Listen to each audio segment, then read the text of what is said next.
दर्शक बंधु आज सुना और रूपार मूल्य में बड़ परिवर्तन आसी आपण मैंने सुना और रूपा अलंकार किणापी चाहूँगी किणापी योजना कर जाणी रखु आज सुना और रूपार सठिक मूल्य केते रही तेज आसन जाना आज भारतीय बजार में 24 क्यारेट सुनार दाम 10 ग्राम पिछा 1,11,930 टंका रही।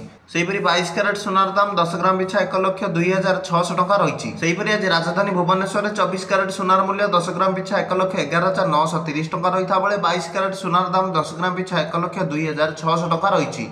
सेहीपरि भाव आज मुंबई में 24 क्यारेट सुना 1,11,930 टंका रही बेले 22 क्यारेट सुनार मूल्य यथाक्रमे 1,02,600 टंका रही। सेहीपरि भाव आज नुआदिल्ली में 24 क्यारेट सुनार दाम 1,12,080 टंका रही बेले 22 क्यारेट सुनार मूल्य 1,02,750 टंका रही।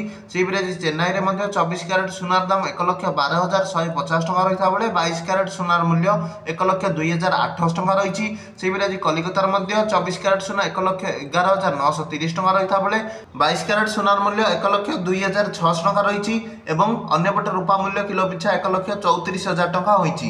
यह भिडियोटी आज सठिक रेट। भिडियोटी को लाइक और चैनल को सब्सक्राइब कर दिंतु।